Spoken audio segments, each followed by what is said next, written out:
تمام بیماروں کے لیے، خاص طور پہ جتنے بھی حاضرین میں مریض ہیں یا جو بھی مریض ہیں ان کو، ایک بچی ہے سید ابیہ بطول کی جس کا دل کا آپریشن ہے، اس کی اور تمام مریضوں کی شفاء عاجلہ اور کاملہ کے لیے بلند تر صلوات۔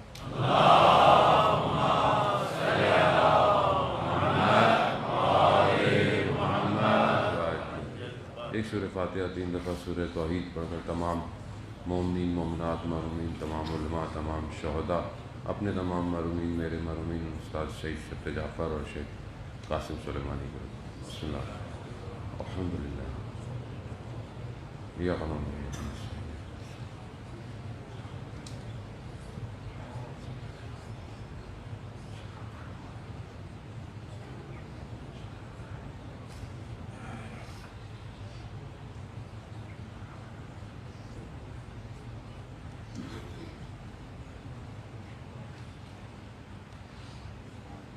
امام زمانہ کی سلامتی کے لیے ایک دفعہ صلوات بھیجتے ہیں۔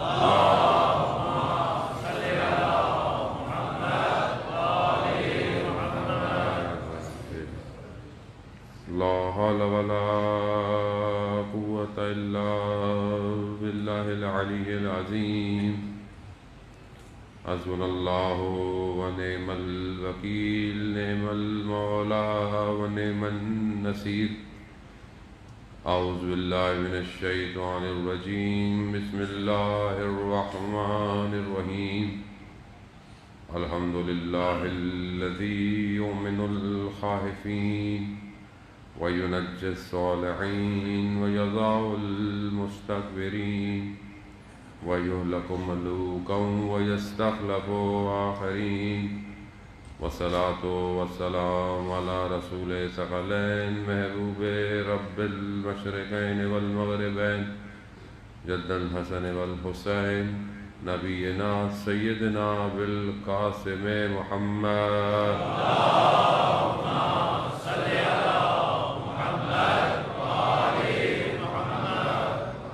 وآلہ الطیبین الطاہرین المعصومین، لا سیما بقیت اللہ فی الارضین، روحی وارواحنا لتراب مقدم الفدا، ولعنت اللہ علی اعدائہم اجمعین۔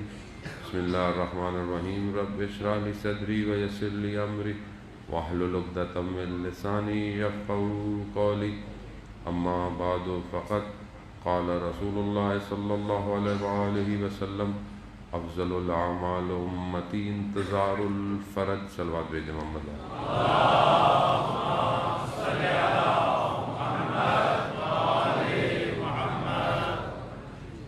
عزیزاران سید الشہداء، آج یکم سفر کی شب ہو گئی اور وہ بعض تاریخوں کے مطابق یہ لٹا ہوا کارواں شام پہنچ چکا ہے، اور شام میں خود پہنچنا اور پھر شام میں بازار میں کھڑے رہنا اور پھر دربار میں کھڑے رہنا، وہ اپنے اپنے اندر یہ بہت مصیبتوں کو چھپائے ہوئے ہے کہ ہمارے لیے ان کو بیان کرنا بھی سخت ہے، لیکن انہوں نے برداشت کیا جو کھڑے رہے ان بازاروں میں نہ جانے کتنے گھنٹے۔ ہم تو ان چند دنوں میں بھی اپنی طرف سے جو انسان کوشش کرتا ہے عزاداری کو، آپ نے بھی کیا، یقیناً آپ مسلسل کر بھی رہے ہیں، اور آگے آنے والے دنوں میں بھی انشاءاللہ آپ ان ایام میں عزاداری کو قائم رکھیں گے۔ ہماری گفتگو بہرحال چند دنوں میں جو توفیق ہوئی وہ یہی تھی کہ کربلا مقدمہ ظہور ہے، کہ ہم کربلا کو سمجھیں اور کربلا کے اس پورے واقعے کو مختلف زاویوں سے دیکھیں اور اس کو آج کے معاشرے پر تحلیل کریں، اور پھر اپنے آپ کو دیکھیں کہ ہم کہاں کھڑے ہوئے ہیں۔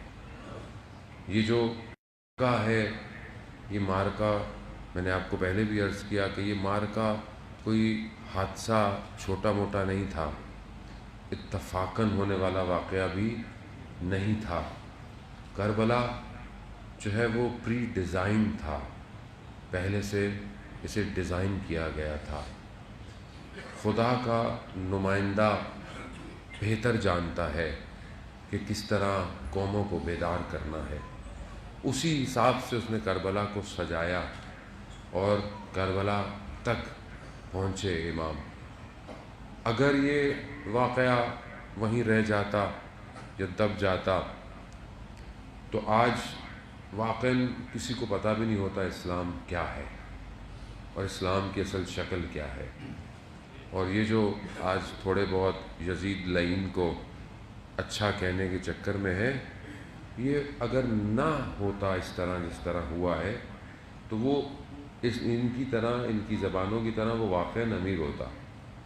اس کی وجہ یہ ہے کہ جب گلی گلی، کوچوں کوچوں، محلوں میں، ملکوں میں جب امام حسین کا ماتم کیا گیا ہے تو دنیا کو پتہ چل گیا کہ یزید کتنا بڑا لعنتی تھا۔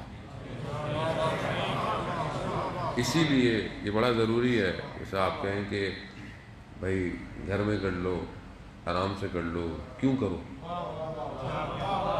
کیوں کریں آرام سے؟ جب ہم بھی مسلمان ہیں، ملک میں رہنے والے ہیں، جب غیر مسلم ملک میں رہنے والے لوگ جو حکومت مسلمانوں کی بھی نہیں ہے، وہ جب جلوس کے پرمٹ دیتی ہیں، وہ جب آپ کو اپنی مین سڑکوں پہ نکلنے کو کہتی ہیں نکلو، اور وہ سب دیکھتے ہیں کہ معاملہ کیا ہے، کیا معاملہ ہے، کیا ہے، تو بہرحال وہ ان کی ذمہ داری ہے، جو وہاں رہتے ہیں ان کی ذمہ داری ہے کہ امام حسین کے درس کو جو ان کی زبان ہے اس میں اس کو سمجھائیں۔ تو بہرحال یہ ضروری ہے کہ جب آپ باہر نکلتے ہیں، اور بہرحال علماء اکرام اس کی تاکید بھی کر رہے ہیں مسلسل کہ اربعین امام حسین علیہ السلام آ رہا ہے، تو آپ چہلم میں جو بھی آپ کے مرکزی جلوس ہیں، جہاں پہ بھی ہوتے ہیں، وہاں پر اپنی شرکت کو جو ہے وہ واجب قرار دیں، یعنی واقعاً وہاں پہنچیں اور دنیا کو دکھائیں، نہیں کہ یہ دکھائیں دنیا کو یہ دکھانے کے لیے کہ ہم بہت بڑی طاقت ہے، دنیا کو پتہ ہے ہم کتنی بڑی طاقت ہے، دکھانے کی ضرورت نہیں ہے آپ کو، دنیا کو پتہ ہے آپ طاقت ہے، اس لیے تو آپ سے گھبراتا ہے وہ۔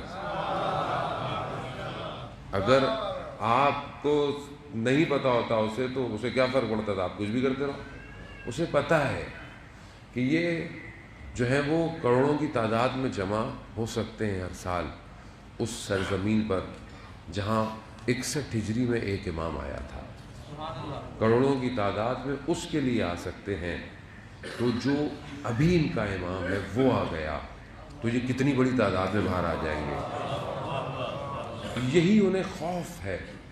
بہرحال اس کو سمجھنے کی کوشش ہے بابصیرت ہو کر اور اپنے عقل اور خرد کے ساتھ اپنے ملک کے مسائل کو اور انٹرنیشنل پلاٹ کو انڈرسٹینڈ کرتے ہوئے کہ فرقہ واریت کی آگ کو جو ہے وہ ہوا دی جا رہی ہے اور لوگ بک جاتے ہیں، ہر جگہ بکتے ہیں، تاریخ یہ گواہ ہے کہ لوگ ہمیشہ سے بکتے رہے ہیں، تو ہمیں اپنے آپ کو دیکھنا ہے کہ سازش کیسی ہے، آپس میں لڑوانے کی سازش کیسی ہے، اس میں ہم اپنے آپ کو، اپنے جذبات کو قابو میں رکھیں، کنٹرول کریں، کوئی ایسی بات، کوئی ایسی چیز نہ کریں جس سے اس فرقے واریت کو ہوا ملے۔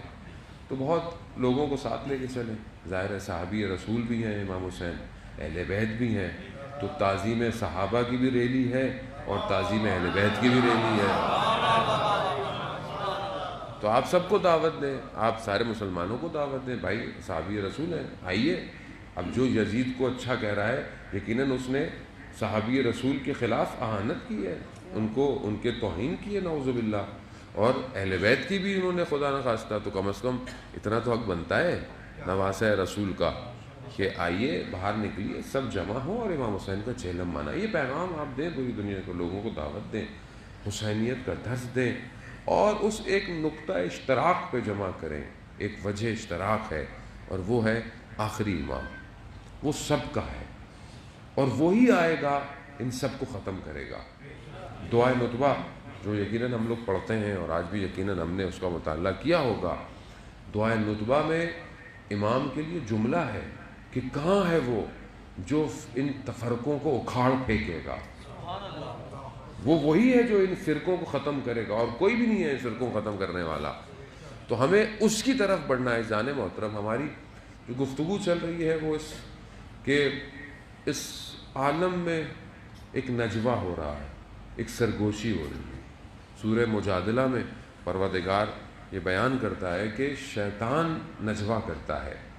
جب بھی تھوڑے سے لوگ جمع ہوتے ہیں آپس میں سرگوشیاں کرتے ہیں، ایک دستور اخلاقی ہے اس کے اندر کہ مثلا اگر چند لوگ بیٹھے ہوئے ہیں تو 2 لوگ کان میں بات نہ کریں، خامخواہ اس کے ذہن میں غلط بات جاتی ہے، تو یہ دستور اخلاقی ہے.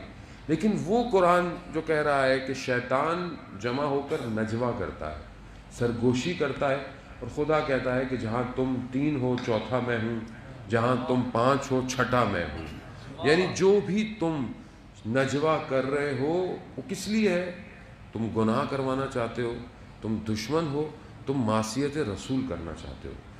اب یہ جو قرآن کی آیتیں نازل ہوئی عزیزان محترم، ہمیں توجہ کرنی چاہیے. اہل علم جو بھی ہیں، اہل سنت ہوں، جتنے بھی لوگ ہیں، قرآن جب یہ اس وقت کہہ رہا ہے تو کوئی تو ہے نا جو رسول کے خلاف نجوہ کر رہا ہے. بھئی کس کے لیے بات ہو رہی ہے؟ قرآن کس کے لیے بات کر رہا ہے کہ یہ نجوہ کر رہے ہیں، یہ پیچھے پلاننگ کر رہے ہیں، سرگوشی کر رہے ہیں. قرآن واضح کہہ رہا ہے جب سامنے آتے ہیں آپ کی تعریف کرتے ہیں، لیکن جب پیچھے ہوتے ہیں تو آپ کے خلاف یہ نجوہ کر رہے ہیں، سرگوشی. لیکن کرنے دو، خدا کو سب پتہ ہے یہ کیا کر رہے ہیں. کیوں؟ کیونکہ شیطان جتنا بھی طاقتور ہو جائے اس کے علم سے باہر تو نہیں ہو سکتا. جتنی بھی اپنی طاقت اور حکومت کو بنا لے اس کی حکومت سے باہر تو نہیں ہو سکتا. تو جب تک خدا نے ڈھیل دی ہوئی ہے کر لو، لیکن جب پکڑ ہوگی تو پھر خدا پکڑ لے گا. تو یہ گھبرانے کی بات نہیں ہے، یہ دشمن اس ٹائم نجوہ کر رہا ہے. اگلا حصہ کیا ہے کہ مومنین بھی نجوہ کرتے ہیں، یعنی مومنین بھی جو ہے وہ سرگوشی کرتے ہیں. اب اس زمانے میں یہ ہوتا تھا کہ ہر کوئی آتا تھا کہ رسول خدا سے کہ مجھے آپ سے بات کرنی ہے، تو رسول کے کان میں بات کر دیتا. تو قرآن نے آیت بھیج دی، قرآن نے آیت بھیج دی. کیا بھیج دی؟ کہ اب اگر رسول سے نجوہ کرنا ہے تو صدقہ دو، پہلے صدقہ دو پھر نجوہ کرو. اب بہرحال وہ تو رسول ہے، اب خدا جانتا ہے رسول کو کس اس میں رکھنا ہے، خدا کا نمائندہ ہے، خدا کی مرضی. یقیناً ہو سکتا ہے خامخواہ کے سوال پوچھتے ہوں یا پتہ نہیں کچھ اور پوچھتے ہوں، یا بہرحال رسول کا وقت، رسول ہے، رحمۃ اللہ عالمین ہے، کائنات کا وقت سب کچھ ہوگا، وہ کتنا امپورٹنٹ ہوگا. بہرحال وہ اپنے معاملے جو بھی ہیں، لیکن جو دل چاہے آتا ہوگا کان میں بات کر لیتا ہوگا. تو کہا نہیں، نجوہ کرنا ہے صدقہ دے کے آؤ. تاریخ ہے، روایات ہے، کوئی بھی نہیں آیا سوائے علی ابن ابی طالب کے، کوئی نہیں آیا. کسی نے صدقہ ہی نہیں دیا کسی نے، اور صرف مولا نے صدقہ دیا اور نجوہ کیا. اور وہ جو نجوہ ہے وہ ہے سب جو رسول نے علی کو بتا دیا. وہ ابھی اس کے باطن میں بہت کچھ ہے، شاید میں پہنچ نہیں پاؤں گا وہاں تک اپنی گفتگو کو لے کے.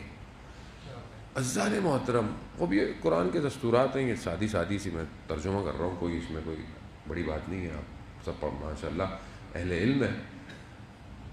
لیکن قرآن یہ بھی کہہ رہا ہے سورہ مجادلہ میں کہ تم نجوہ کرتے ہوئے خیال رکھو کہ وہ جو شیطان کا نجوہ ہے نا، یہ مومنین کے اندر بھی سرایت کرے گا. یعنی وہ جو پلاننگ کرے گا ادھر، وہ اس پلاننگ کو تمہارے درمیان بھی لائے گا. وہ کہا ہے کہ تم بچنا کہ شیطان کا نجوہ نہ ہو، یعنی تم کہیں اس کی اس پلاننگ کے حصے میں شامل نہ ہو جانا. تو اس کا مطلب ہے کہ اس وقت بھی مومنین کو یہ سمجھایا گیا، یہ ریڈ لائٹ دی گئی. اس کا مطلب ہے کہ کوئی پلاننگ چل رہی ہے بیک اینڈ پہ. اچھا، یہ پلاننگ کیا ہے؟ رسول کے مقابلے میں آنا ہے، دشمن قرار دینا ہے. یعنی فقہ کے مقابلے میں فقہ لاؤ، اخلاق کے مقابلے میں اخلاق لاؤ، اعتقاد کے مقابلے میں اعتقاد لاؤ. یہ بہت بڑی پلاننگ ہے، یہ چھوٹی پلاننگ نہیں تھی، یہ پوری تھی. کیوں؟ کیونکہ رسول کے مقابلے میں آنا ہے. حد جو ہے حدود نظام الہی ہے نا، ان حدوں کو توڑنا ہے. کیسے توڑیں؟ اب دشمن تو اعلان بولتا ہے کہ بھئی میں آپ سے دشمنی کر رہا ہوں، میں آپ کو دشمن، آؤ لڑو، جان چھڑاؤ، ختم. نہیں، یہ سرگوشیاں کرتے ہیں، یہ پلاننگ کرتے ہیں، سامنے آتے ہیں آپ کی تعریف کرتے ہیں، پیچھے یہ پلاننگ کر رہے ہیں. اب اس کو اگر آج آپ زمانے میں دیکھیں، کہ آج اپنے زمانے میں دیکھیں، آج آپ کے زمانے میں یہ نجوہ ہو رہا ہے، یہ پلاننگ ہو رہی ہے، یہ پلاننگیں کر رہے ہیں. کس کے مقابلے میں؟ اسلام کے مقابلے میں. اسلام کیا ہے؟ رسول خدا لے کر آئے. یعنی آج بھی جو رسول کے مقابلے میں، چاہے وہ ایک فردی گناہ کروا رہا ہو، چاہے وہ اجتماعی گناہ کرا رہا ہو، یا ایک امت مسلمہ کے مقابلے میں جتنا بھی کام کر رہا ہے، یہ رسول کے مقابلے میں نجوہ ہے.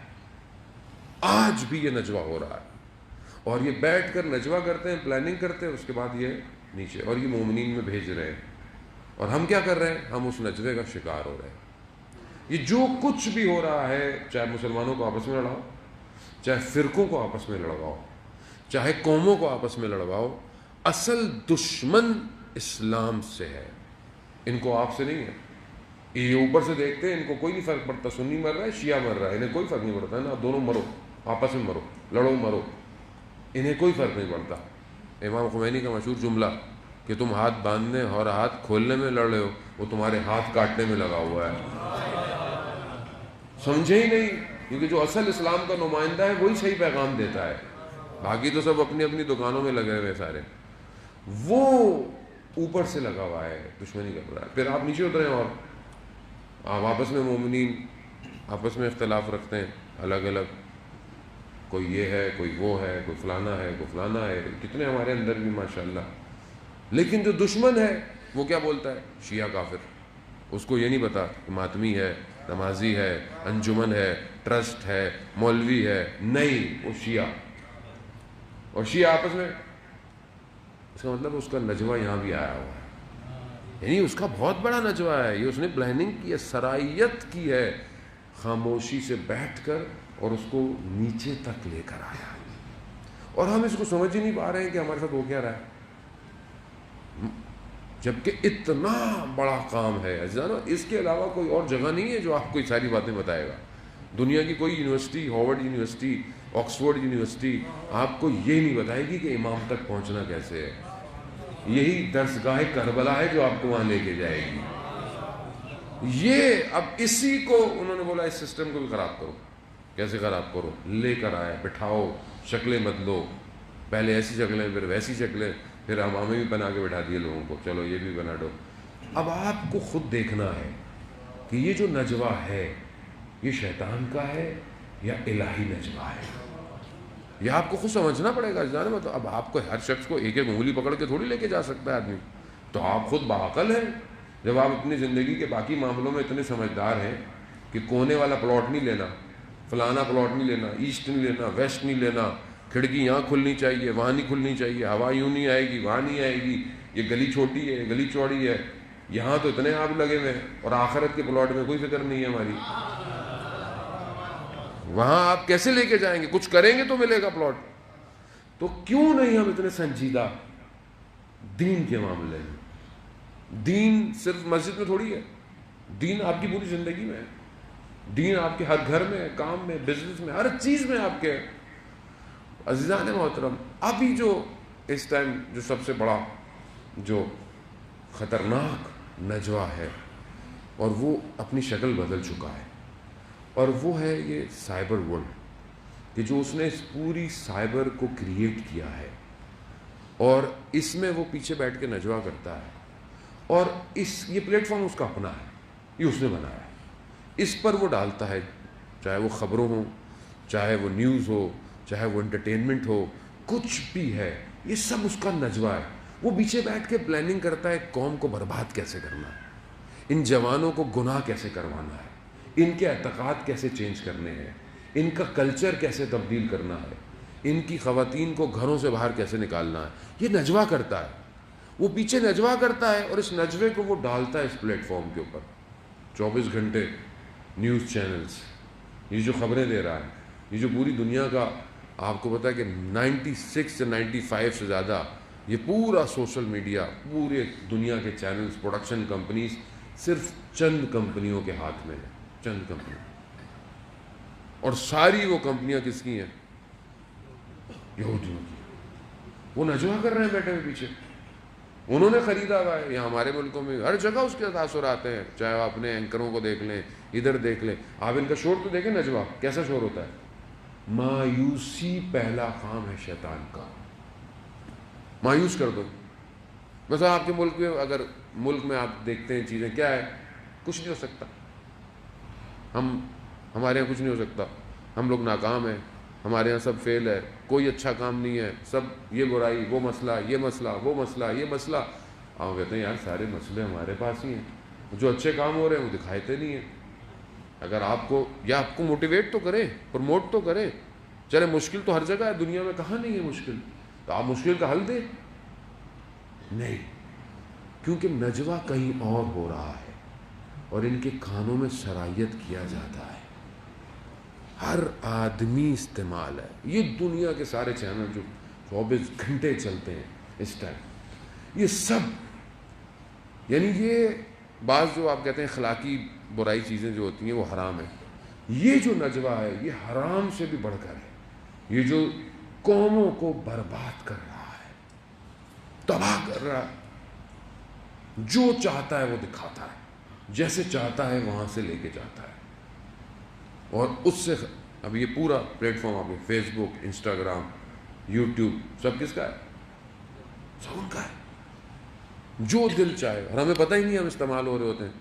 جیسے ابھی مثال کے طور پر ابھی حالات اچھے نہیں ہیں، مناسب نہیں ہیں، آپ اتحاد کی بات کریں، لیکن ہمارے میں سے کچھ لوگ لان تان بھی کر رہے ہیں، پوسٹیں بھی ڈال رہے ہیں، یہ بھی کر رہے ہیں۔ جو لوگ پاکستان میں نہیں بیٹھے وہ زیادہ کر رہے ہیں، ان کو نہیں پتا کہ ان کی حرکتوں کی وجہ سے یہاں کوئی مومن شہید ہو جاتا ہے، کسی کے اوپر مشکل ہو جاتی ہے، کسی کے اوپر پریشانی ہو جاتی ہے، کسی کو فرق نہیں پڑتا۔ کیوں؟ کیونکہ اس نجوے کا شکار ہے وہ، یہ اس کا ہے۔ یہ اگر آپ اس کو الہی استعمال نہیں کریں گے، آپ اس کا شکار ہو رہے ہیں، آپ سمجھ ہی نہیں رہے ہیں کیا ہو رہا ہے دنیا میں۔ فیس بک جو ہے وہ اتنا اپلوڈ مانگتی ہے، آپ اتنے پتہ نہیں کتنے ملین پکچرز، کتنے ملین چیزیں ڈیلی اپلوڈ ہیں فیس بک پہ، کس کی جگہ ہے؟ کہاں ڈیٹا سیف ہوتا ہے؟ یہ سارا فری اپلوڈ ہے۔ موبائل کا میموری کارڈ خریدنے جائیں چھوٹا سا 200-300 روپے کا آتا ہے، اتنا ڈیٹا فری میں اپلوڈ ہو رہا ہے۔ کہاں اپلوڈ ہو رہا ہے؟ کون آپ کو جگہ دے رہا ہے؟ دنیا کے کتنے سرور کہاں رکھے ہوئے؟ یہ سارے سرور کس کی ہے؟ یہ سپیس کون ہے جو آپ کی عادتوں کو دیکھ کر آپ کے اوپر ٹیسٹ کرتا ہے چیزوں کو، آپ کی لائکس دیکھ کر آپ کے لیے چیزیں ڈیزائن کرتا ہے؟ مگر آپ کو سمجھ میں نہیں آتا، آپ دو چیزیں لائک کریں، آپ کے فیس بک پہ، یوٹیوب پہ، سائٹ پہ وہی اشتہار آنا شروع ہو جائیں گے۔ کیوں؟ آپ بعض اوقات بولتے بھی نہیں ہیں، آپ صرف گئے ہوتے ہیں کسی جگہ پر، اس جگہ کی لوکیشن کی وجہ سے ایڈ آنا شروع ہو جاتے ہیں آپ کے۔ کیسے آ رہے ہیں؟ خود نجوا کر رہا ہے وہ، محنت کر رہا ہے وہ۔ بچے کے ہاتھ میں موبائل دیں، ٹیبلٹ دیں، نہیں ریسرچ، بچے کو شکل دیکھ کر، بچے کی آواز سن کر ایڈ چینج ہو جاتے ہیں، اس بچے کے حساب سے کمرشل آتا ہے۔ آپ اپنے ہاتھ میں وہی گیم کھیلنا شروع کر دیں، آپ کو دیکھ کر کمرشل چینج رہے گا۔ کیوں؟ وہ فیس ریکگنیشن کر رہا ہے۔ آپ نے، ہم تو خود ہی دیتے ہیں نا بھائی، وہ موبائل تو دیکھیں میرے منہ سے کھل جاتا ہے، وہ آپ کے سارے فیس فیچر لے رہا ہے، آپ کی فنگر پرنٹس، آپ کی ساری چیزیں اس نے ڈیٹا لے لیا ہے، ایک ایک شخص کی انفارمیشن اس کے پاس، وہ آپ کی ساری انفارمیشن رکھتا ہے، آپ سے بغیر پوچھے وہ آپ کی باتیں ریکارڈ کرتا ہے، وہ آپ کی ویڈیو ریکارڈ کرتا ہے، وہ نجوا کر رہا ہے۔ کیوں؟ کیونکہ وہ بہت بڑے معرکے کے لیے تیار ہے، بہت بڑا معرکہ ہونے والا ہے۔ کربلا بہت بڑا معرکہ تھا، اب اس سے بڑا معرکہ ہونے والا ہے دنیا کے اندر۔ آسان ہے، آپ سمجھتے ہیں، یہ جو آپ کو روڈوں میں عجیب عجیب سی شکلیں لوگ نکلے ہوئے باہر مل رہے ہیں آج کل، یہ نجوا ہے ان کا، یہ انہوں نے نجوا کہیں کیا ہے، اس کے اثرات یہاں ہو رہے ہیں۔ یہ دکھا رہا ہے، یہ دجال اپنی فوج پوری دنیا میں جمع کر رہا ہے، اور کیا ہے؟ مطلب حسین کے مقابلے میں اگر کوئی آئے تو کون ہوگا؟ کون ہوگا؟ آپ سوچو، امام حسین علیہ السلام کے مقابلے میں کوئی آ رہا ہے، کون ہوگا؟ یعنی اسی نظام کو آج کا نظام لے کر آپ کے سامنے لا رہا ہے. جمع ہو رہے ہیں یہ، انہوں نے پورے خطے میں جمع ہو رہے ہیں. آج دیکھیں آپ کتنے اسلامی ملک جو ہیں وہ غاصب حکومت کو قبول کرنے کو تیار ہو گئے ہیں. کہاں تک پہنچ گیا ہے؟ ادھر بھی پہنچ گیا. یعنی اب بچا ہی کیا جب آپ کا خانہ کعبہ بھی ان کے پاس چلا جائے گا. کہاں پہنچ گیا ہے یہ؟ یعنی اپنا دائرہ لے کر قریب آ رہا ہے. اسے پتا ہے کہ معرکہ یہی ہونا ہے. ہم غفلت میں ہیں، ہم سو رہے ہیں، ہمیں نہیں پتا، لیکن اسے پتا ہے کہ ان کا آخری آئے گا مکہ میں. مکے کو گھیرو، تنگ کرو. کیوں؟ جب مکہ ہمارے کنٹرول میں ہوگا تو وہ آگے کیا کرے گا؟ وہ اکیلا کیسے آئے گا؟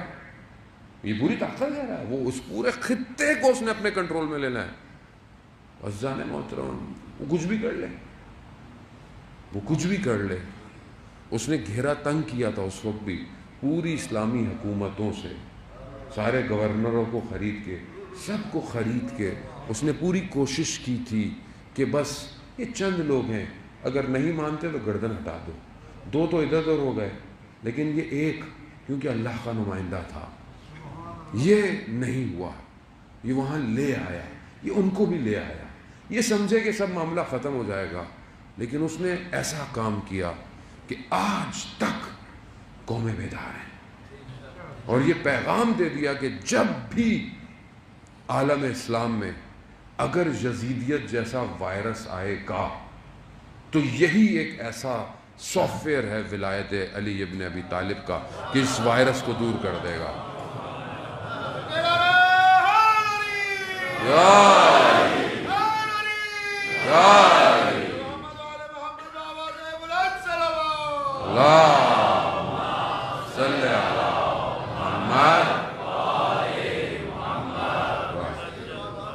یہی ہے عزیزان محترم.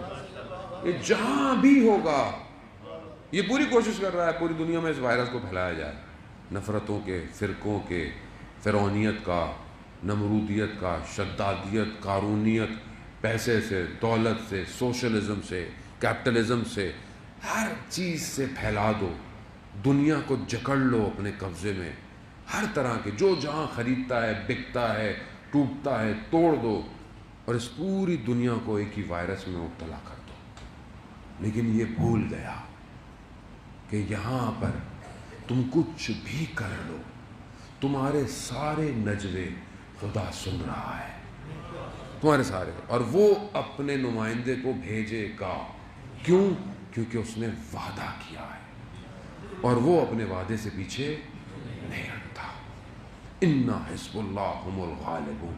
اللہ ہی کا گروہ ہے جو غالب آ کر رہے گا. اللہ. اب وہ پوری طاقت میں آ رہے ہیں. مدینہ پہنچ جاؤ، مکہ پہنچ جاؤ، اس کو ہم گھیرے میں لے لیں گے. یہ کہاں آئے گا؟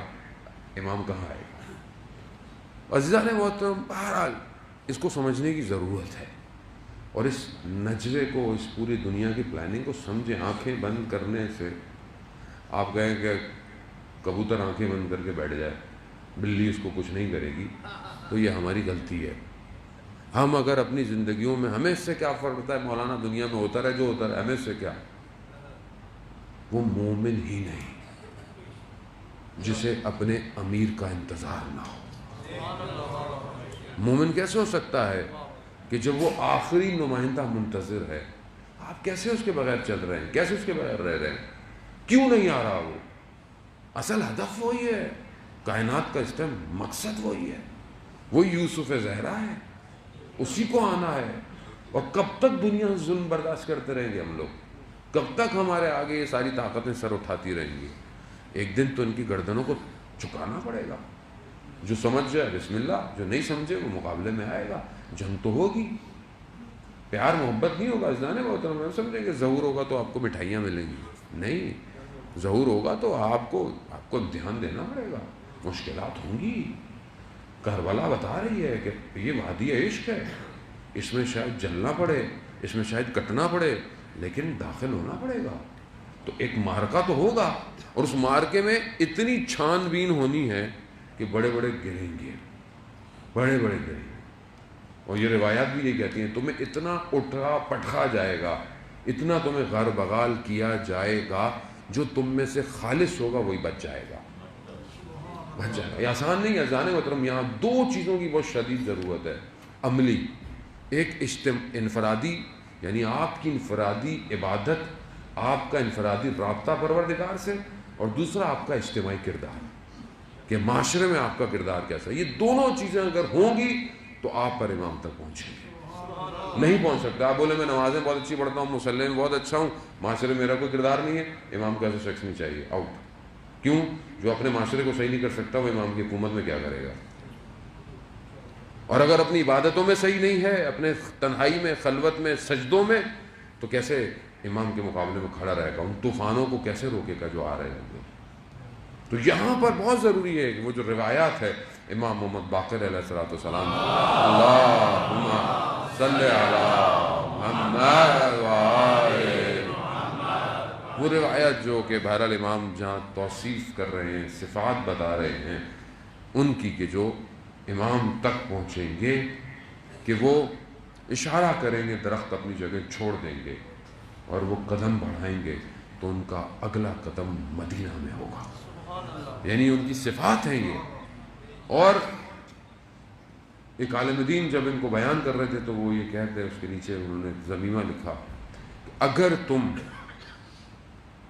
ان صفات کو پہلے تو اپنے اطراف میں ڈھونڈو کہ کس میں یہ صفات پائی جاتی ہیں، اور اگر تمہیں کوئی نہ ملے تو ان صفات کو اپنے اندر ایجاد کرو، ایجاد کرو. اپنے آپ کو کیوں اتنا کمزور ہے؟ تو عزیزان اس حالت میں ہی ہم آگے بڑھیں گے. اگر آپ غفلت میں ہو گئے، اگر آپ خدا نخواستہ سو گئے، تو یہ کاروان آئے گا، چلا جائے گا. اور یہ کاروان تیار ہو رہا ہے، اچھی خاصی تیاری ہو چکی ہے اس کی. یعنی ایسا نہیں ہے کہ یہ کاروان، خود امام اس کاروان کی رہنمائی کر رہے ہیں، اس عالم غیبت میں سے خود آگے لے کے بڑھ رہے ہیں. جب وہ آگے لا رہا ہے تو یہاں سے بھی وہ اتنا دائرہ گیر تنگ کر رہا ہے، تو ادھر بھی جوان ایسے ہیں کہ جنہیں موت تو ویسے بھی کچھ نہیں کر سکتی، اور نہ ہی دنیا کی کوئی طاقت انہیں ان کے قدموں سے ہٹا سکتی ہے. اور اسی طرح یہ علم میں، نالج میں، طاقت میں، پاور میں پرواز کر رہے ہیں. کوئی چیز روک نہیں. جب وہ کچھ بنا سکتے ہیں تو یہ اس سے کئی گنا طاقتور چیز بنا رہے ہیں. یہ ہمارے اپنے لیے بھی، ہم بھی اسلامی ملک ہیں، اجزال محترم مسلمان ہیں، لا الہ الا اللہ کے نام پر الگ ہوئے ہیں. بہرحال آپ کا اچھا خاصا مجمع جو ہے وہ آرمی کا بھی ہوتا ہے، فوج کا بھی ہوتا ہے، ڈیفینسو بھی ہوگا، کرنل بھی ہوگا، جنرل بھی ہوگا، لوگ بھی ہوں گے، سپاہی بھی ہوں گے، ڈیفینس ہیں. ہم کہاں ہیں بحیثیت قوم؟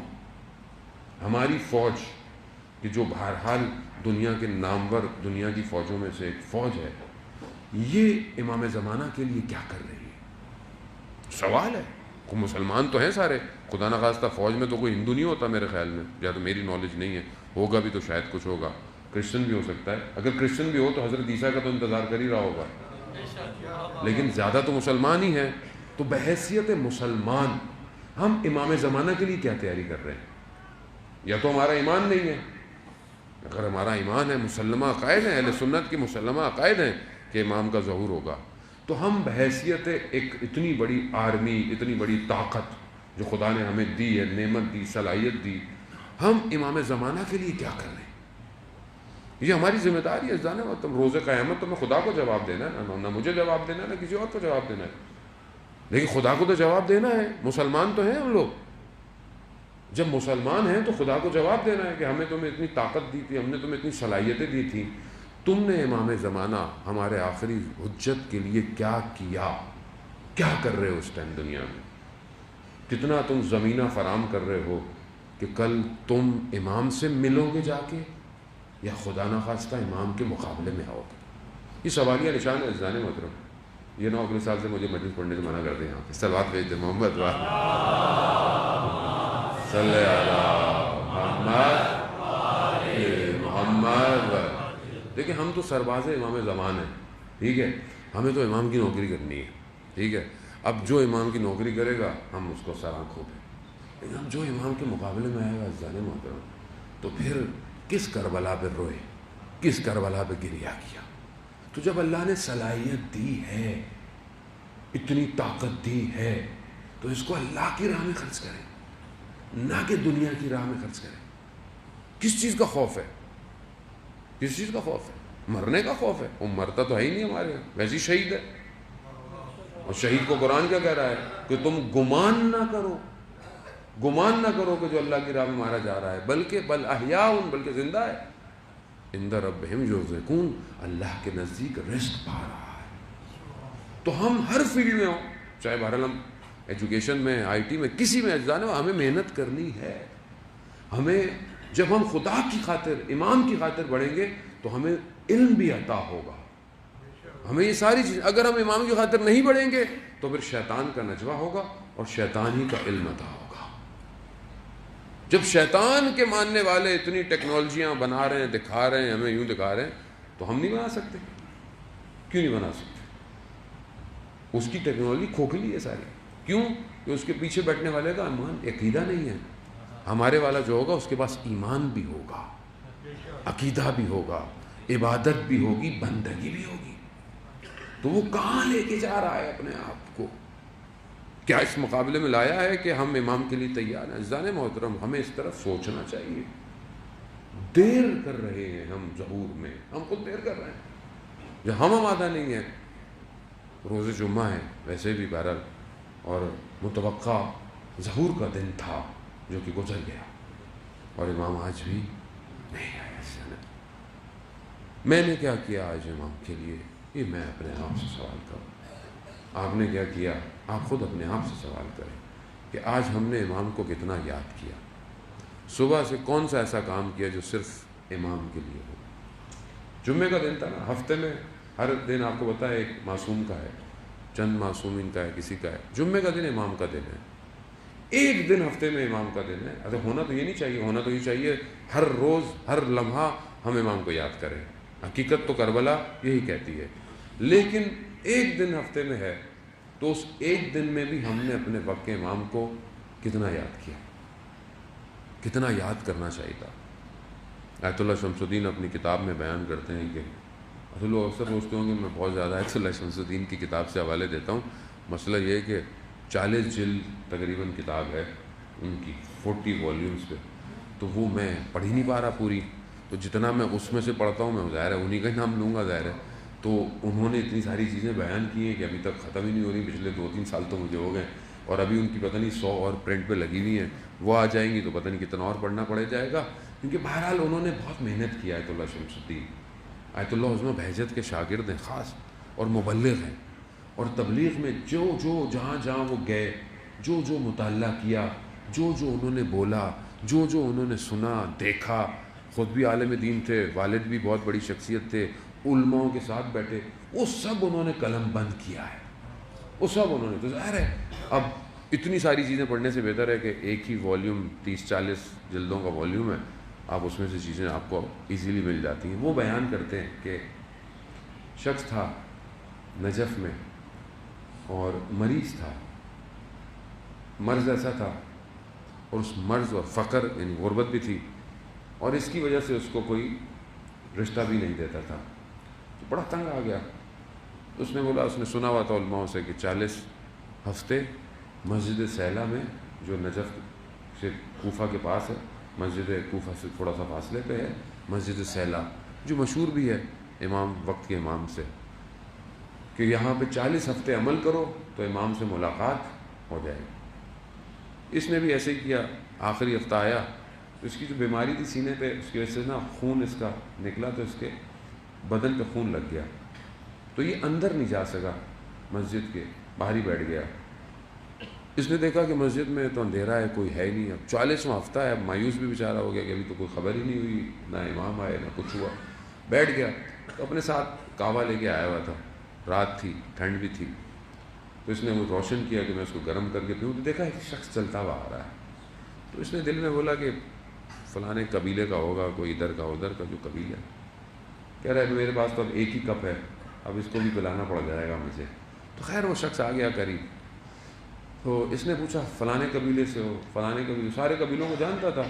تو اس شخص نے بولا کہ نہیں، میں کسی قبیلے سے نہیں ہوں۔ تو اس شخص نے کہا کہ تم میرے ساتھ مذاق کر رہے ہو، یعنی کیسا ہو سکتا ہے کسی کو؟ بولا تو اس سے کیا، چھوڑو۔ کہہ رہے خود کیسے چھوڑو؟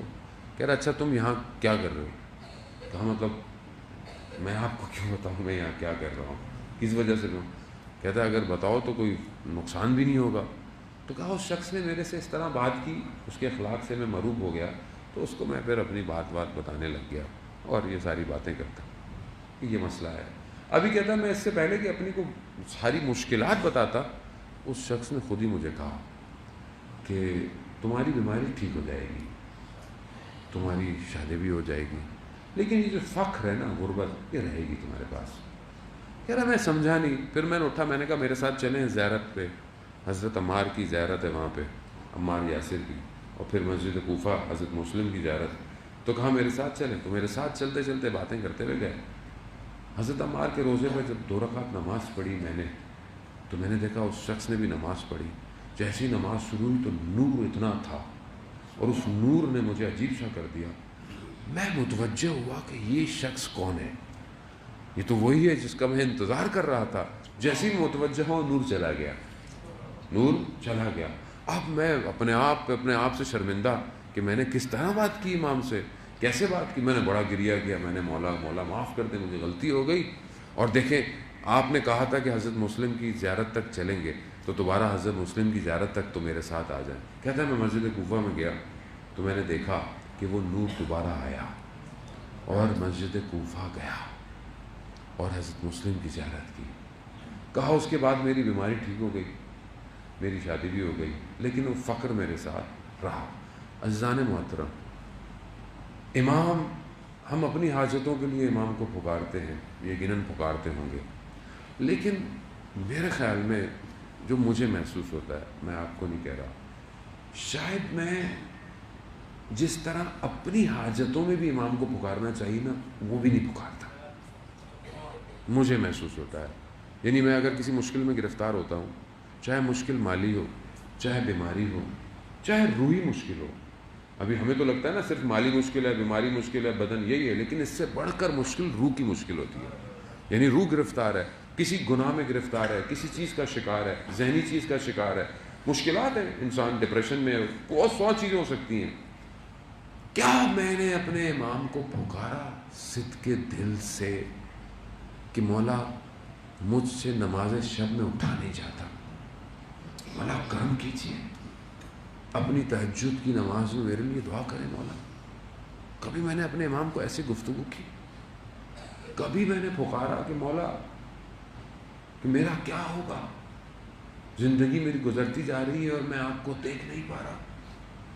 عزیزان محترم، دعائیں نطبہ پڑھیں، ترجمہ پڑھیں، عربی اگر اس طرح نہیں آتی ہے ترجمہ پڑھیں، دیکھیں تو صحیح کہاں ہے وہ کہ جو زمین اور آسمان کے متصل ہونے کا سبب ہے، کہاں ہے وہ جو طٰہٰ کا بیٹا ہے، یاسین کا بیٹا ہے، کہاں ہے وہ، کہاں ہے وہ؟ امام کس کو کہتے ہیں؟ امام وہ ہے کہ جو خود اصل میں عالم کا نور امام ہے، پورے عالم کا جو نور ہے اسے امام کہتے ہیں۔ یہ نور مجھ سے دور کیوں ہے؟ کیوں نہیں یہ آنکھیں دیکھتی عزیزن الیہ کہ میں ساری مخلوق کو تو دیکھتا ہوں مگر میں آپ کو نہیں دیکھتا مولا،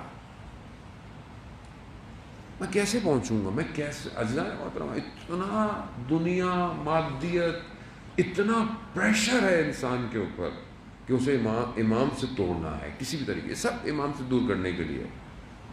غفلت میں نہ آئے، دشمن جانتا ہے کہ یہ ایک ہی شخص ہے جو بشریت کو نجات دے گا، پوری دنیا کو نجات دے گا، ایک ہی شخص، اسی سے دور کر دو۔ لیکن وہاں میری بھی تو ذمہ داری بنتی ہے کہ میں تڑپوں تو صحیح امام کے لیے، کریا تو کروں امام کے لیے، روؤں امام کے لیے، مولا کب، کیسے ملیں گے، کب میں آپ کو دیکھوں گا؟ اور میری تنہائی، میری خلوت میں اپنے امام کو یاد کرتا ہوں، سونے سے پہلے بات کرتا ہوں، اٹھ کے یاد کرتا ہوں، دن گزر گیا، ہفتہ گزر گیا، مولا نہیں ہے۔ کبھی میری آنکھیں تڑپیں دروازے کی طرف کھڑی ہوئی کہ میرے گھر میں بھی کبھی کوئی آئے۔ عزیزان محترم، میری بیٹی نے مجھے کہا کہ ایک فریم رکھ دیں، خالی فریم ہو۔ میں نے کہا اس پہ کچھ لکھ دیتا ہوں، انا بقیت اللہ یا مطلب منتظر۔ کہا نہیں، کچھ بھی نہیں لکھیں، صرف فریم رکھیں، اور ہم جب بھی اس فریم کو دیکھیں گے تو ہمیں یاد آئے گا کہ ایک شخص کی تصویر ہمارے گھر میں کم ہے، کم ہے۔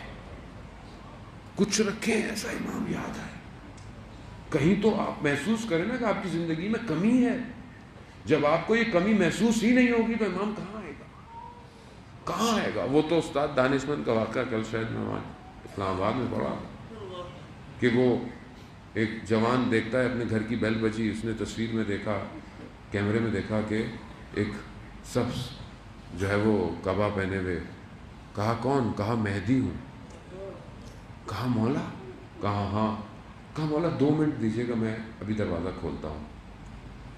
کہا اپنے گھر کی چیزیں سمیٹی، اور جیسے ہی باہر نکلا تو دیکھا امام گلی کے کونے پر، اور آنکھوں میں آنسو ہیں، اور آسمان میں خدا کی طرف متوجہ ہو کے کہنے پروردگار گواہ رہنا، میں نے ان سب کے دروازے کھٹکھٹائے تھے، مگر کوئی کہتا ہے 5 منٹ بعد، کوئی کہتا ہے 3 منٹ بعد، میرے لیے تیار نہیں ہے۔ ایک عالم دین تھے، ساری زندگی امام زمانہ پہ مجلس پڑھتے رہے۔ ایک جگہ مجلس پڑھ رہے تھے، دیکھا ایک اچھی ادھیر عمر کے لوگ، 50 سال 70 سال 45 سال کے لوگ بیٹھے ہوئے ہیں، کم از کم 40 سال کے تو لوگ۔ تو انہوں نے کہا کہ آپ نے اگر، ظاہر جس زمانے میں جس جگہ کی وہ بات کر رہے تھے وہاں ویسے ہی ہوگا، کہ آپ نے اپنے گھر میں اگر مرغیاں پالی بھی ہوں، آپ نے حیات میں صحن میں مرغیاں پالی بھی ہوں، اور آپ اپنے گھر آئیں اور آپ کی مرغیاں نہ ہوں، تو آپ کیا کریں گے؟ کہا باہر جائیں گے، دروازے پہ دیکھیں کہیں باہر تو نہیں نکلی، باہر نہ ہو کہاں جائیں گے؟ کہا گلی کے کونے پہ جائیں گے۔ کہا گلی کے کونے پہ نہ ہو تو کہا بازار تک جائیں گے، کہیں وہاں تو نہیں چلی گئی؟ کہا مرغیوں کی قیمت کتنی ہے کہ ایک دن کھو جائیں تو آپ اتنا ڈھونڈتے ہیں، اور وہ 1100 سال سے نہیں آیا،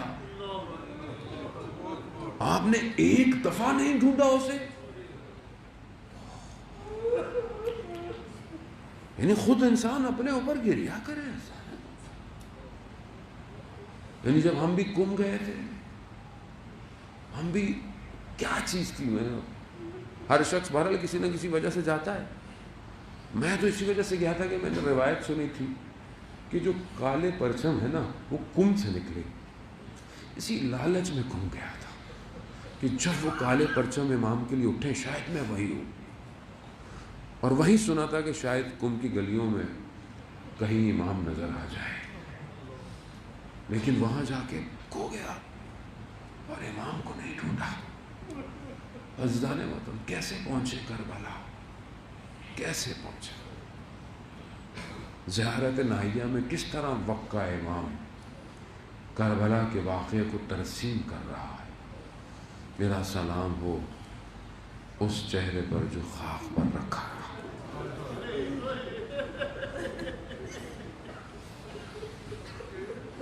ایک ایک کر کر امام نے سلام دیا۔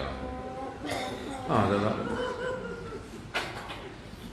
بیان ہوتا ہے کہ وقت کے امام کو بھی جو غم ہے نا سب سے زیادہ، وہ اپنی پھوپھی کا غم ہے۔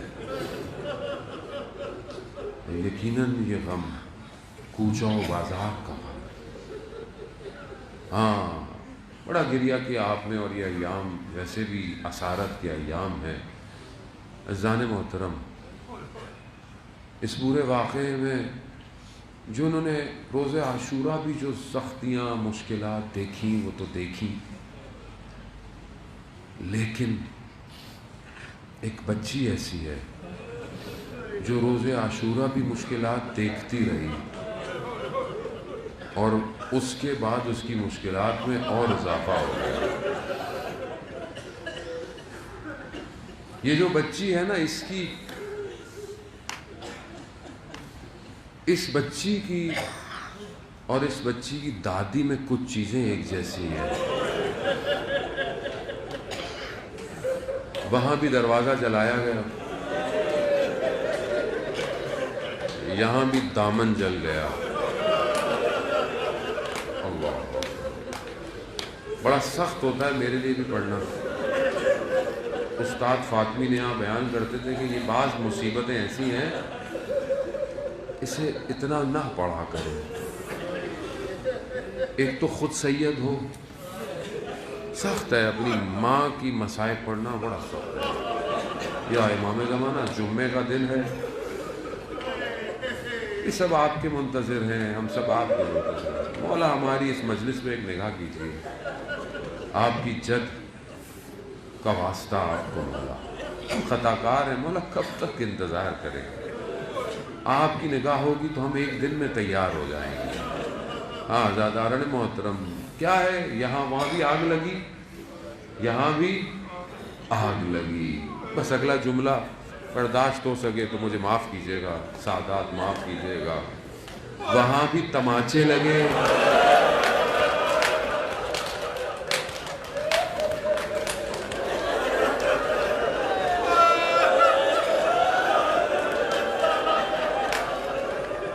یہاں بھی تماچے لگے.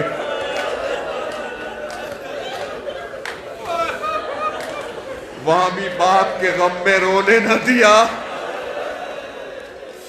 یہاں بھی باپ کے غم میں رونے نہ دیا. اللہ اکبر، بڑی مماثلت ہے نا دونوں میں. اللہ اکبر. اللہ دستور پرانا تھا، کربلا میں کوئی نیا کام نہیں ہوا ہے. جو مدینہ میں ہوا وہی کربلا میں ہوا. ہاں عزاداران محترم، روز عاشوراء علماء بیان کرتے ہیں کہ جیسے یہ رخصت ہوا ہے نا، مولا رخصت ہوئے نا اپنی بہن سے، تو بعض مقاتل کہتے ہیں بیٹی سے بھی رخصتی لی ہے. کیسے لی ہے؟ بہرحال بعض مقاتل کہتے ہیں کہ بہرحال امام نے بچی کو اپنے آغوش میں لیا، نہ جانے کیا کہا ہوگا، کیسے. مقتل خاموش ہیں، ہو سکتا ہے یہی کہا ہو کہ بیٹا آپ سب سے پہلے ہمارے پاس آئیں گی. اللہ اکبر. لیکن جملے ہیں بچی کے مقتل کے اندر. کیا ہے؟ بچی جو صبح سے دیکھ رہی ہو کہ جو گیا ہے واپس نہیں آیا، اب باپ بھی جا رہا ہے، بابا بھی جا رہا ہے. اسے پتا ہے بچی نے اتنا ضرور کہا. کہتے ہیں مقتل کہتا ہے بچی نے کہا بابا اگر ہو سکے تو ہمیں مدینہ واپس چھوڑ.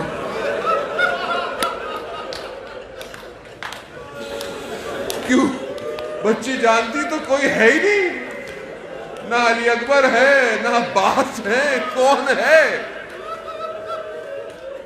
مولا کہتے ہیں بیٹا ممکن نہیں ہے، اب اجازت نہیں ہے، وقت نہیں رہا اب. ہاں زاداران تم مولا گئے، میں نہیں پڑھوں گا مولا کس طرح گئے، کیا ہوا مولا کے ساتھ، یہ آپ سنتے رہتے ہیں. صرف اتنا پڑھوں گا، باپ کے جنازے پر بیٹیاں زینت ہوتی ہیں. بس اتنا پڑھوں گا. جب وہ سب ہو گیا جو ظلم ہو سکتا تھا ہو گیا، تو بچی جب آ کر اپنے بابا کے بدن سے لپٹی ہے نا، تو پیار سے نہیں ہٹایا انہوں نے تازیانے مارے، انہوں نے تماچے مارے، بچی کو جدا کر دیا. ہاں زاداران محترم، شام غریبہ آ گئی.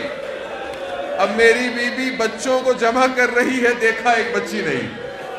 کہاں ہے بچی؟ دیکھا مقتل اندھیرا، مقتل میں سر بریدہ لاشیں، نہ کسی کو بدن کا پتہ نہ کسی کا پتہ. لیکن جب دیکھا بچی ایک سر بریدہ بدن پہ سو رہی ہے، پوچھا بیٹی کیا کر رہی؟ کہا بابا کے سینے پہ سو رہی. کہا آپ کو کیسے پتا یہ آپ کے بابا کا سینہ ہے؟ یہ یاد رکھیے گا. بس ایک جملہ اگر آپ کو دوبارہ ذہن میں رہے تو یہ جملہ یاد رکھیے گا. بچی رات کے اندھیرے میں بابا کے سینے پہ سو گئی، یہ بچی یاد رکھیے گا. کہا بیٹا آپ کو پتا کیسے چلا؟ کہا میں تو بابا کر رہی تھی. ہاتھ بلند ہوئے، الیہ بے آخری دفعہ سونا ہے نا، اب نہیں ملے گا سکینہ، اب آپ نہ جانے کیسے گزریں گی. اب سینے پہ علی اصغر سوئے گا. وقت گزر گیا. روز عاشوراء گزرنے کے بعد 11 محرم کو، بس میں زیادہ وقت نہیں لوں گا، کچھ مراحل تک آپ کو لے کے جانا ہے. اصل پھر زندگی رہی نہ رہی، ہمت ہوئی نہ ہوئی، غم حسین تو رہے گا، ہم رہے نہ رہے.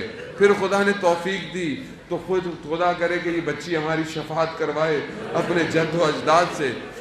بچی گزری 11 محرم کو جب کاروان کو گزارا نا، تو میں نے آپ کی خدمت میں پہلے عرض کیا تھا نا کہ اس بدن کی حالت ایسی تھی کہ سید سجاد برداشت نہ کر پائے۔ بی بی زینب نے اپنے آپ کو گرا دیا اس بدن کو کہ جس پر نیزوں کے نشان ہیں، جس پر کچھ باقی نہیں ہے، سر بریدہ ہے، کٹی ہوئی رگوں پہ خاک کربلا کی اٹی ہوئی ہے۔ اب اس بدن کو جس پر رات کو سوئی تھی، جب دن میں اس کو دیکھا نا تو کہا پھوپھی جان یہ کس کا بدن ہے؟ غربت امام حسین، یعنی بچی اپنے بابا کو پہچان نہ پائی۔ ہاں عزیزان محترم، وقت گزرتا گیا، جہاں جہاں یہ بچی جاتی تھی، جب بھی یہ سر اٹھاتی تھی تو نیزے میں بابا کا سر، آنکھوں سے آنسو، نہ جانے کس حسرت سے، لب خاموش، کس طرح اپنے بابا کو دیکھتی ہوگی، کیا کہنا چاہتی ہوگی، کیا کہے بابا سے، بابا یہ کیا ہے؟ سب سمیٹ رہی ہے، یہ سارے رستے کے غم، یہ مشکلات، ان باتوں کو جمع کرتی ہوئی یہی بچی شام کے زندان پہنچی۔ اب جب پہنچی نا تو اب اس سے برداشت نہیں، بابا بابا بابا، جب بابا بابا کیا نا تو یزید لعین تک آواز پہنچی، معاملہ کیا ہے؟ کہا بچی بابا کو پکار رہی ہے۔ عزیزان موت، عزاداران موت، اس کو شاید وہ سمجھ سکے جن کی اپنی چھوٹی بچیاں ہیں۔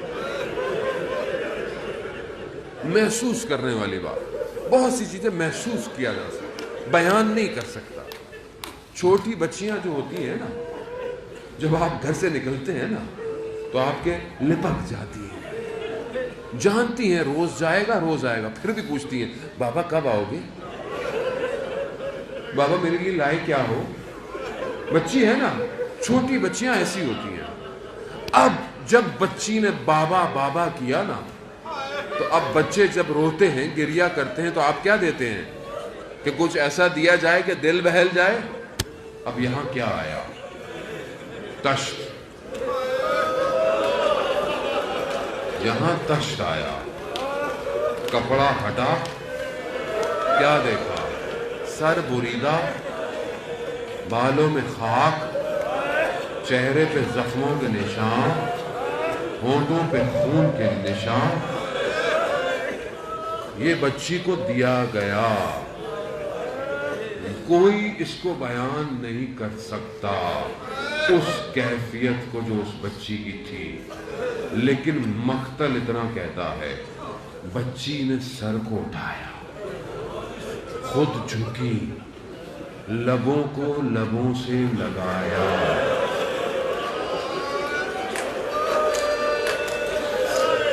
اب جو رستے کے غم تھے نا، اب بولنا شروع ہو گئی۔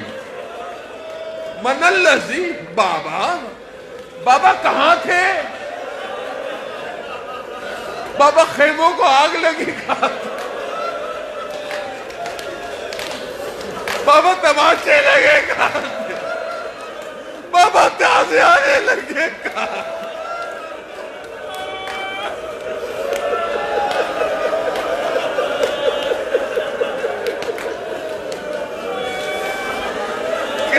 کہتے ایک شاعر کہتا ہے بچی کی زبان میں کہ بچی نے بابا سے یہ کہا ہوگا، شاعر کا تخیل ہے، کیا کہتا ہے؟ بابا اس شہر کا قانون عجیب تھا، اس شہر کا قانون عجیب تھا، یہ یتیموں سے پیار نہیں تماچے مارتا۔ بس آخری جملہ عزاداران محترم، جب یاد آئے تو گریہ کیجئے گا، آپ سے التماس سے دعا، پھر زندگی رہی تو پھر جان میں طاقت ہوئی۔ بچی کہتی ہے بابا بابا اگر یہ مجھ سے کہتے نا تو میں گوشوارے خود دے دیتی، مگر انہوں نے چھین لی۔ یہ کہتے کہتے خاموشی ہو گئی۔ بی بی زینب سمجھی ہوں گی بچی سو گئی. اب آگے کیا دیکھا؟ ایک طرف سر، ایک طرف سکینہ. انا للہ و انا الیہ راجعون. ہائے غربت امام سجاد، اسی جلے ہوئے کرتے میں شام کا زندہ